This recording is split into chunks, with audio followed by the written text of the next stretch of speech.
જય શ્રીમન નારાયણ. રામાનુજદાસ શ્રીમાન ગટ્ટુ વેણુગોપાલ સ્વામી દ્વારા વર્ણન કરેલ શ્રીમદ ભગવદ્ ગીતાનું ગુજરાતી ભાષાંતર હું આપને કહી રહી છું. અધ્યાય 17 શ્રદ્ધાત્રય વિભાગ યોગ, શ્લોક 23. ઓમ તત સત ઇતિ નિર્દેશો બ્રહ્મણઃ ત્રિવિધઃ સ્મૃતઃ બ્રાહ્મણાસ્તેન વેદાશ્ચ યજ્ઞાશ્ચ વિહિતાઃ પુરા. ઓમ. ગીતાચાર્ય શ્રી કૃષ્ણ પરમાત્મા અર્જુન સાથે આપણને બધાને શ્રદ્ધાત્રય વિભાગ યોગ શીખવી રહ્યા છે. પરમાત્મા કહે છે, અર્જુન, ઓમ, તત, સત આ 3 શબ્દો મને બ્રહ્મ સ્વરૂપે દર્શાવવા માટે મારા દ્વારા સૂચિત કરેલા છે. બ્રહ્મનો અર્થ વેદ પણ થાય છે. વેદો યજ્ઞોને પ્રગટ કરે છે. બ્રાહ્મણો, ક્ષત્રિયો અને વૈશ્યો વેદોના અભ્યાસ અને સંરક્ષણ માટે ઉત્તરદાયી છે. તેથી મારી આજ્ઞા અનુસાર વેદો, વેદોમાં જણાવેલ યજ્ઞો, વેદોનો અભ્યાસ કરનાર બ્રાહ્મણો, ક્ષત્રિયો અને વૈશ્યોને ઓમ, તત, સત એમ 3 શબ્દો દ્વારા દર્શાવવામાં આવશે. આ પ્રમાણે શ્રી કૃષ્ણ પરમાત્મા સમજાવી રહ્યા છે કે બ્રહ્મ, વેદો, વૈદિક યજ્ઞો અને વેદોનો અભ્યાસ કરનાર ઓમ, તત, સત આ 3 શબ્દો સાથે સંકળાયેલા છે. તેથી જ્યારે પણ આપણે ઓમ, તત, સત આ 3 શબ્દો સાંભળીએ અને ઉચ્ચારીએ ત્યારે આપણે વેદોનું સ્મરણ કરીએ, જે પરબ્રહ્મ વૈદિક યજ્ઞોનું પ્રતિનિધિત્વ કરે છે, તથા વેદોના અભ્યાસનું ઉત્તરદાયિત્વ લેનારા બ્રાહ્મણો, ક્ષત્રિયો અને વૈશ્યોને આદરપૂર્વક સ્મરણ કરીએ. શ્રીમન નારાયણની પ્રાપ્તિને આપણા જીવનનું ધ્યેય બનાવતા અને માત્ર શ્રીમન નારાયણનું શરણ લેતા ચાલો આપણે બધા શ્રી કૃષ્ણ પરમાત્માના શબ્દોનું આ શ્લોક સ્વરૂપે પુનરાવર્તન કરીએ. ઓમ તત્સદિતિ નિર્દેશો બ્રહ્મણઃ ત્રિવિધ સ્મૃતઃ બ્રાહ્મણાસ્તેન વેદાશ્ચ યજ્ઞાશ્ચ વિહિતાઃ પુરા.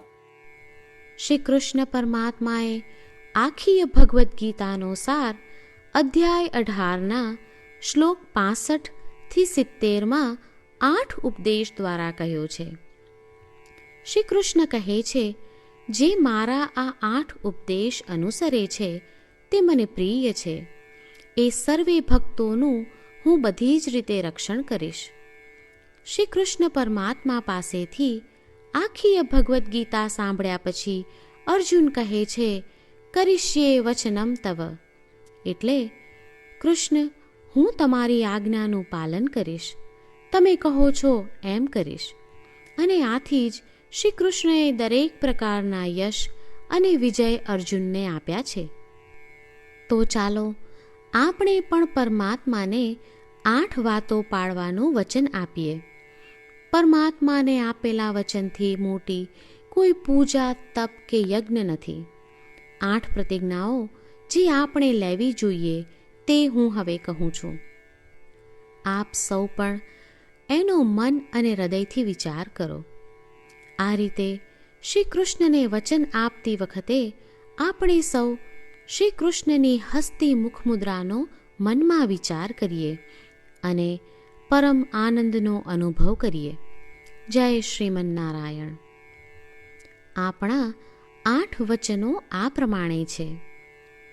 આપણું પહેલું વચન, હે શ્રીમન નારાયણ, તમારા ઉપદેશ પ્રમાણે હું હંમેશા તમારું ધ્યાન અને ચિંતન કરીશ. આપણું બીજું વચન. હે શ્રીમન્નારાયણ, તમે કહ્યું છે તેમ હું સદાય તમારી ભક્ત રહીશ. આપણું ત્રીજું વચન. હે શ્રીમન્નારાયણ, હું મારા કર્મો તમને સંતોષ થાય તેમ અને તમારી સેવા માટે કરીશ. આપણું ચોથું વચન. હે શ્રીમન્નારાયણ, તમે અનુસરવા કહ્યું છે તેમ મને પૂર્ણ શ્રદ્ધા છે કે હું તમારી છું. હું સદાય મારા હાથ જોડી તમને નમસ્કાર કરીશ, તમારી ભક્તિ કરીશ. આપણું પાંચમું વચન. હે શ્રીમન્નારાયણ, હું તમારા શબ્દો યાદ કરું છું. મામેકમ શરણમ વ્રજ. તમે તમારી શરણમાં આવવા કહ્યું છે. શ્રીમન્નારાયણ, હું માત્ર તમારા જ શરણમાં છું. આપણું છઠ્ઠું વચન. હે શ્રીમન્નારાયણ, આપે કહ્યું છે મા શુચ. તમે અમને આશ્વાસન આપી શોક ન કરવા માટે કહ્યું છે, તો હું દુઃખી નહીં થાઉં, શોક નહીં કરું. આપણું સાતમું વચન. હે શ્રીમન્નારાયણ, અમારા કલ્યાણ અર્થે આપે શ્રીમદ્ ભગવદ્ ગીતા રૂપી આશીર્વાદ આપી અમારા સૌ પર કૃપા કરી છે, તો હું દરરોજ ઓછામાં ઓછો એક શ્લોક વાંચીશ અથવા સાંભળીશ એવો સંકલ્પ લઉં છું. આપણું આઠમું વચન. હે શ્રીમન્નારાયણ, હું ગીતાના દૈવી શબ્દો એ ભક્તો સુધી પહોંચાડવાનો પ્રયત્ન કરીશ જેઓ ગીતાથી અજાણ છે. હે શ્રીમન્નારાયણ, તમે કહ્યું છે તેમ કરીશ, તમે કહ્યું છે એમ વર્તીશ અને તમારા માટે જ કર્મ કરીશ. શ્રીમન્નારાયણને આપેલું વચન કે દરરોજ તમે કહ્યું છે એમ કરીશું, એ જ એક મહાન પૂજા છે. તો ચાલો આપણે સૌ દ્રઢ શ્રદ્ધા સાથે પ્રભુ પાસે એક સંકલ્પ લઈએ. શ્રીમન્નારાયણ, કરીશ્યે વચનમ તવ. શ્રીમન્નારાયણ, હું તમારી આજ્ઞાનું પાલન કરીશ. સર્વમ શ્રી કૃષ્ણાર્પણમસ્તુ. જય શ્રીમન્નારાયણ. ઓમ તત સત ઇતિ નિર્દેશો બ્રહ્મણઃ ત્રિવિધઃ સ્મૃતઃ બ્રાહ્મણાસ્તેન વેદાશ્ચ યજ્ઞાશ્ચ વિહિતાઃ પુરા.